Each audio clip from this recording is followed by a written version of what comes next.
नमस्ते। हम नूतन कर्ण पूरा मिथिलावासी के गोर लगे छी और सब कोई से आग्रह करे छी जे हमर वीडियो में अगर अहाँ सब कनिको नीक लगैया या कोनो गलती होइया तो अहाँ सब लिख के हमरा कह सकै छी।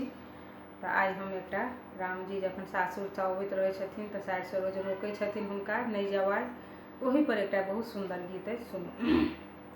ए पहुना मिथिले में रहू ना, ए पहुना मिथिले में रहू ना, जौना सुख बा ससुरारी में, अरे जौना सुख बा ससुरारी में, तौन सुख बा कहूँ ना, ए पहुना मिथिले में रहू ना।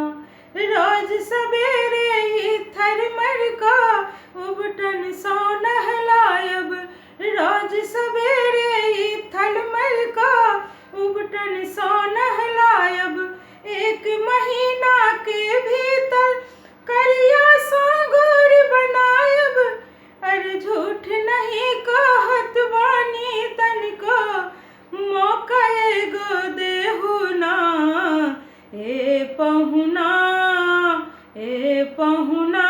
यहाँ मिथिले में रहू ना, ए पहुना यहाँ मिथिले में रहू ना। नित नवीन मन भावन व्यंजन पर सब कंचन थारी, अस्वाद भूख बढ़ जायत सुन साली सरहज के गाली, अरे स्वाद भूख बढ़ जायत सुन साली सरहज के गाली। बार बार हम करब निहोरा, बार बार हम करब निहोरा, और कुछ लेहु ना, ए पहुना यही मिथिले में रहू ना, ए पहुना यही मिथिले में रहू ना।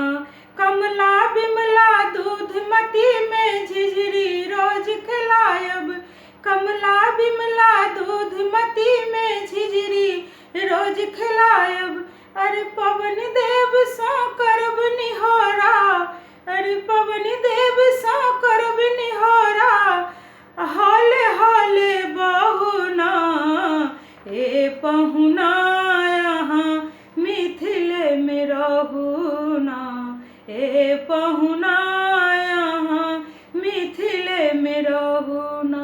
हमर निहोरा रघुनंदन सा, हमर निहोरा रघुनंदन सा, मानू या न मानू पर ससुरारी के नाते तो, पर ससुरारी के नाते तो अपना हमरा बुझू ने, संग हमरा ला चलू या अपने यहाँ रहू ना, ए पहुना मिथिले में रहू ना, ए पहुना यहाँ मिथिले में रहू ना।